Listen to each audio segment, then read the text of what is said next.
예, 안녕하십니까. 자유와인권연구소의 박성재 변호사입니다.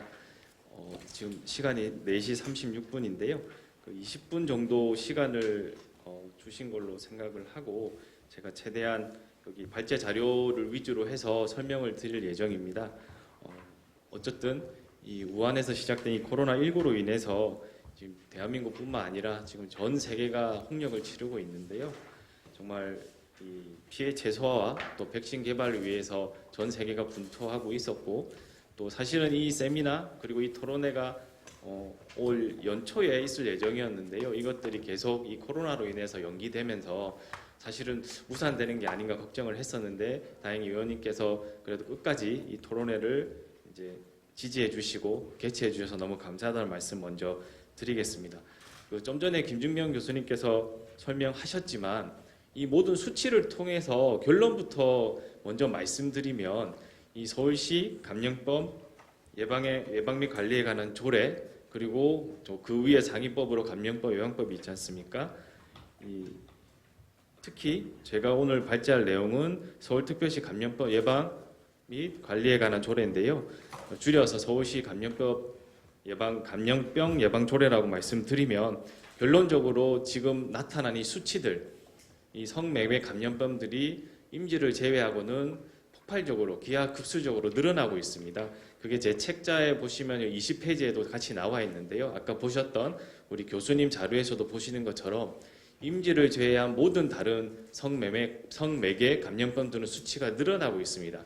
그러다 보니까 이 조례의 효율성, 그리고 이 조례가 과연 정확하게 예방을 잘 하고 있는가, 이 부분에 대해서는 의구심을 가질 수밖에 없고요. 바로 결론을 내릴 수는 없지만 지금까지의 상황을 봐서는 이 서울시 감염병 예방 조례가 제대로 작동을 하지 못하고 있다, 이렇게 결론을 내렸습니다. 그래서 이 결론에 따라서 왜 그러면 이게 작동을 못하는가를 여러 가지 대상에 너무 광범위한 이 대상 범위가 넓다는 부분과, 그리고 감염병 예방 주체로서 서울시의 한계라는 게 보여졌고요. 그리고 조례 자체 내에서도 이 체계 적합성 문제가 보여졌습니다. 그래서 이 부분들에 대해서 조금씩 설명을 드리면서 제가 말씀을 드리고자 합니다. 그리고 결론적으로는 이 서울시 감염병 예방 조례로서는 성매개 감염병에 대해서만 적용하기는 너무 크다. 이 조례가 너무 크다. 즉 소 잡는 칼로 닭 잡는 것처럼 너무 크게 이 광범위하게 되어 있기 때문에 이 성매개 감염병만을 위한 별도의 조례가 필요하다라는 판단을 하게 되었습니다. 그리고 그 자세한 내용들은 아까 교수님께서 말씀하신 것처럼 그런 교육적인 분야라든지 보고를 받는 분야라든지 성매개 감염병만의 특성을 살릴 수 있는, 그리고 그것을 예방할 수 있는 조례가 별도로 필요하다는 결론을 먼저 말씀드리고 진행하도록 하겠습니다. 잘 아시겠지만 서울시 감염병 예방 조례가 언제 제정됐냐면 2016년 3월 24일 날 제정됐습니다. 이때가 이 제정 목적을 보시면 이 중동호흡기 증후군이라 하죠. 메르스 사태가 터진 이후에 서울시에서도 이 감염병을 예방하기 위한 조례를 만들어야 되겠다는 이제 이런 취지를 가지고 이 조례를 만들었는데요. 이 조례의 목적에서도 보시는 것처럼 이 호흡기 증후군, 메르스, 그리고 또 여러 가지 지금 또 코로나 문제까지 이렇게 넘어오고 있는데요. 이런 것들하고는 성매개 감염병이 조금 대상에 있어서 맞지가 않다. 그래서 태생적으로 이 조례가 만들어질 때부터 이 성매개 감염병보다는 대단히 그리고 급속적으로 이렇게 퍼질 수 있는 그러한 감염병의 예방을 이제 막기 위해서 만들어졌기 때문에 조금의 이 뭐라고 해야 될까요? 대상에 대해서 디테일하게 나가지 못하고 전부 다 담으려고 했기 때문에 다 다루지 못했다, 이렇게 결론을 내릴 수 있을 것 같습니다. 그리고 성매매 감염병과의 관련성을 보시면 이 서울시 감염병 예방 조례 자체에서는 감염병이 무엇인지에 대해서 정의를 내리고 있지는 않고요. 감염병 예방법 제2조 1호에 따라서 그 2조 1호에 나와 있는 성매개 감염병이라는 그것을 준용을 하고 있습니다. 저는 이 조문을 보면서 조금 의아했던 게 뭐냐면요. 아까 교수님도 말씀하셨지만 성매개 감염병에는 분명히 HIV 바이러스에 따른 이제 에이즈가 있는데요. 이 보건복지부에서 고시하는 성매개 감염법에는 이 에이즈가 빠져 있습니다. 나머지 다른 성매개 감염병은 고시가 돼서 나오고 있는데 유독 에이즈만은 성매개 감염병이라고 고시가 되어 있지 않아서 뭐 특별한 다른 이유가 있을 거라고는 생각을 하지만 이 부분에 대해서는 저도 자료를 쭉 찾다가 일단은 그 보건복지부 쪽에 지금 질의만 해놓은 상태인데요. 아마 다른 전문가분들은 그 이유를 알고 계시지 않을까 싶습니다. 그리고 여기 페이지로 보시면 11페이지인데요. 이 조례와 법을 비교해 보시면서 보시면 좀 더 제가 말씀드릴 부분이 명확해질 것으로 보입니다. 2조에 정의해 보시는 것처럼 왼쪽이 감염병 예방법이고 오른쪽이 조례 내용인데요. 이 감염병 예방법에 이렇게 감염병이라 해서 뭐 1급, 2급, 3급 쭉 내용이 나와 있습니다. 그리고 상급 감염병의 후천성 면역결핍증 에이즈가 나와 있고요. 제4급 감염병의 매독, 임질 등등 해서 성매개 감염병이 여기 다 나와 있습니다. 그리고 10호에 보시면 성매개 감염병이란 정의 규정이 되어 있는데요. 성접촉을 통하여 전파되는 감염병 중 질병관리청장이 고시하는 감염병을 말한다 해서 질병관리청장이 고시하는 감염병에 이렇게 국한을 하고 있는데요. 여기에 이제 에이즈가 포함되어 있지 않다는 겁니다. 그리고 15의 2를 보시면 감염병 의심자, 그리고 그 위에 보시면 13호부터 감염병 환자, 감염병 의사 환자, 병원체 보유자, 감염병 의심자 이렇게 규정이 되어 있고요. 감염병 의심자의 감염병 환자 등이라 해서 위에서 보셨던 13호의 감염병 환자, 감염병 의사 환자, 병원체 보유자 이렇게 분류를 하고 있습니다. 그리고 접촉자 이렇게 나눠지고 있습니다. 제가 이 부분을 미리 설명드리는 이유는 조금 이따가 다시 말씀드릴 건데요. 이렇게 감염병 예방법에서는 각 감염병 환자란 무엇이다, 또 감염병 의사 환자란 무엇이다, 또 의심자란 무엇이다 이렇게 다 세분화돼서 분류가 되어 있습니다. 이 부분들을 유심히 보시면 나중에 서울시 그 감염병 예방 조례가 이 부분들을 조금씩 잘못 인용하거나 좀 이렇게 좀 명확하지 않게 규정하고 있다는 것을 아실 수 있으실 것 같고요. 그리고 제4조 이제 감염병 예방법 4조에 보시면 국가 및 지방자치단체 책무가 나와 있고요. 제3조에는 시장의 책무라가 나와 있는데 이 내용을 그대로 감염병 예방법 상의 4조의 내용들을 거의 다 담고 있습니다. 그 중에서 하나 더, 그러니까 다 하나 의무를 더 부과하는 게 뭐냐면 그 3조의 2항인데요. 시장은 제1항에 따른 사업 수행 시 시민이 성별, 장애, 나이, 종교, 인종, 사회적 신분, 경제적, 지역적 사정 등에 따라 차별을 받지 않도록 필요한 조치를 마련하여야 한다라고 해서 차별금지 의무를 여기 부여해 놓고 있습니다. 그래서 저는 이 조문을 보면서 서울시장에게 정말 국가 및 지방자치단체 책무로서 규정되어 있는 것보다 서울시는 더 많은 의무를 시장에게 부여하고 있다라고 보여지는데요. 이제 근본적으로 이 부분을 보면서 의문이 들었던 게 사실 감염병 예방법이라는 것 자체가 차별을 전제하고 있습니다. 어떤 차별이냐면 감염병에 감염된 사람과 안 감염된 사람, 그리고 접촉한 사람, 안 접촉한 사람 이런 식으로 해서 어찌 보면 차별을 전제로 해서 다 세세하게 분류를 해놔야 되는데요. 근데 일단은 대의적인 명분으로 차별을 받지 않도록 차별금지 의무를 두고 있기 때문에 물론 뜻은 어떤 뜻인지는 알겠고 어떤 의미로 이렇게 하시는지는 알겠지만 과연 이러한 이 차별금지 의무 조항이 여기에 포함될 정확한 이유가 있을까라는 의문을 가지게 되었습니다. 이 부분도 조금 이따가 다시 한번 설명드리겠습니다. 예, 그리고 다른 조문들은 쭉 비교해 보시면 책자에 있으니까요. 한번 참고해 주시고요. 시간 관계상 조금 더 넘어가서 이제 법 70조, 조례 28조인데요. 손실보상 부분입니다. 이 부분이 지금 이 조례에 있어서 가장 좀 이 상위 법령 위반이 있는 부분이라고 저희는 보여지는데요. 분명히 손실보상 70조의 법에 보시면 보건복지부 장관, 시도지사 등 해서 다음 각 호의 어느 하나에 해당한 손실을 입은 자에게는 손실보상심의위원회의 심의 의결에 따라 그 손실을 보상하여야 한다라고 해서 이 손실보상심의위원회의 심의 의결에 따라서 보상하라는 규정이 들어가 있습니다. 하지만 지금 현재 서울시 조례에는 28조에서 보시는 것처럼 손실보상심의위원회에 따라서 하는 걸로 되어 있지 않고요. 그냥 37조에 따라서 감염병 관리시설로 사용되거나 법 49조 1항 13호에 따라서 이렇게 손해를 입었을 때에는 그 손해에 상당하는 비용을 그냥 보상하여야 한다 이렇게 되어 있습니다. 그러다 보니까 상위 법령에는 명확하게 손실보상심의위원회를 구성을 해서 여기 심의 의결에 따라서 보상하라고 되어 있지만 지금 서울시 조례에 따르면 상위 규정에 따른 손실보상심의위원회가 구성되어 있지 않은 것 같습니다. 만약에 그렇다면 이 손실보상위원회 조례를 새로 만들어서 이 부분을 만들어야 될 것 같고요. 이 부분도 한 번 더 설명드리도록 하겠습니다. 그리고 정보 제공 요청 같은 경우에도 이 법하고 조금 다른 부분이 이 32조의 조례 32조에 보시면 감염병 환자 등 및 감염이 우려되는 사람의 위치 정보라고 되어 있는데요. 이 감염이 우려되는 사람이 누구인지에 대한 명확한 정의 규정이 없습니다. 없다 보니까 이거는 이 공권력의 남용이 될 수 있는 부분들이 있어서 이거에 따라서 법적 다툼이 더 일어날 것 같습니다. 크게는 이렇게 조례 부분을 설명드렸고요. 그럼 조금 더 디테일하게 상세하게 설명드리겠습니다. 페이지로 보시면 18페이지, 19페이지부터 보시면 되는데요.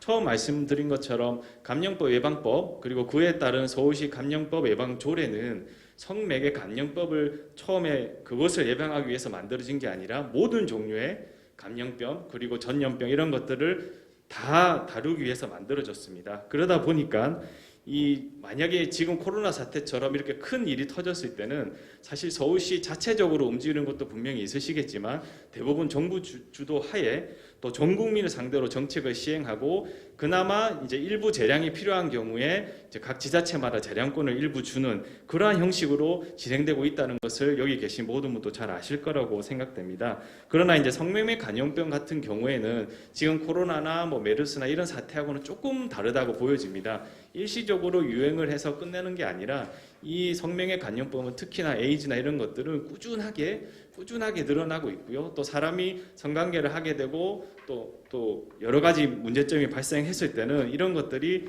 그냥 평생에 이어지면서 또 시대를 넘어가면서 계속 이어지게 되는데요. 정말 그런 것들에 대해서 이 현재 서울시 감염병 예방 조례도 이런 것들을 막을 수 있는가? 그래서 이 다른 감염법 예방법까지 감염병까지 다 다루다 보니까 정말 디테일하게 이 성매개 감염병에 대해서만 다루지 못함으로써 지금같이 결국에는 수치가 늘어난다는 것 자체는 예방에 실패했다라고 보여질 수밖에 없고요. 그러면 이 예방 조례 자체가 제 기능을 다하지 못한다고 생각이 되어집니다.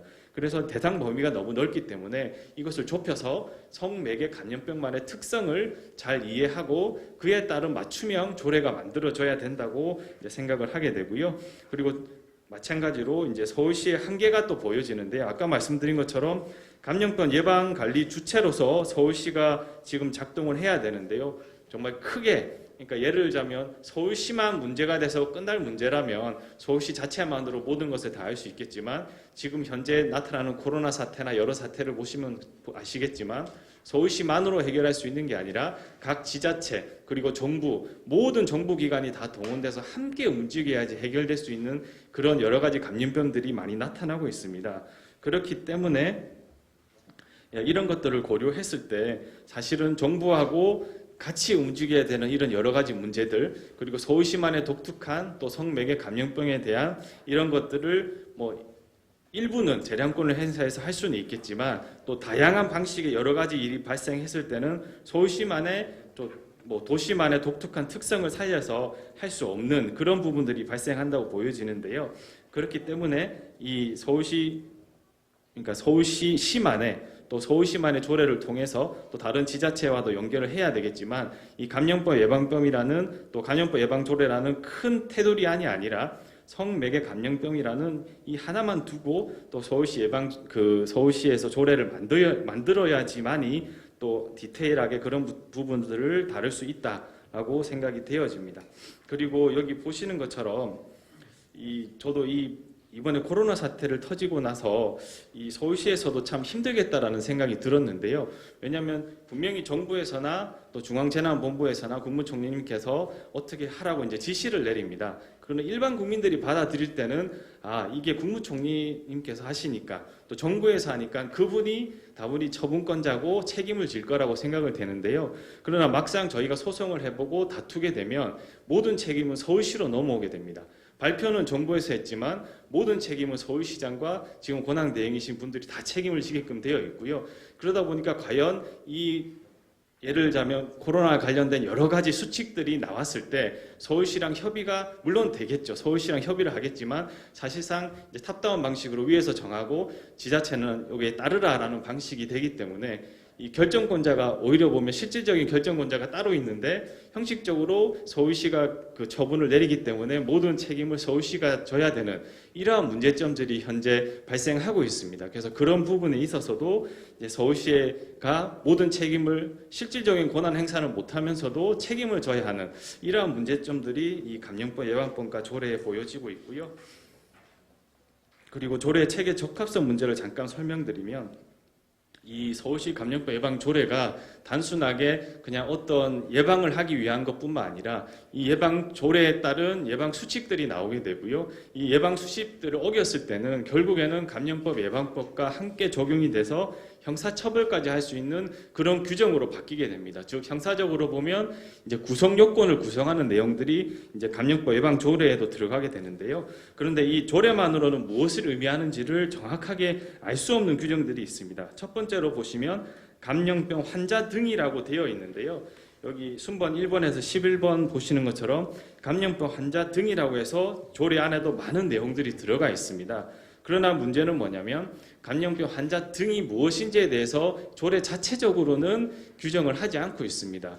물론 감염병 예방법상의 감염법 환자 등이라는 것이 무엇이라고 그 법에는 나와 있지만 그 법을 그대로 준용하는 건지 아니면 서울시에서 따로 감염병 환자 등이 어떤 걸로 따로 분류하고 있는지가 좀 명확하지 않은 부분이 있기 때문에 이 부분에 대해서는 조금 규정을 달리 해야 된다고 생각되고요. 제가 이 말씀을 드리는 이유는 이제 부산시 같은 경우에는 똑같은 감염병 예방 조례에서 감염병 환자 등이란 해서 법 2조 13호, 14호, 15호에 따른 사람을 말한다라고 규정을 하고 있습니다. 그러나 서울시에서는 이 규정이 없기 때문에 이런 규정들을 넣어주면 훨씬 더 명확하게 이런 감염병 환자 등이 무엇인지를 오해하지 않고 이해할 수 있을 거라고 생각되고요.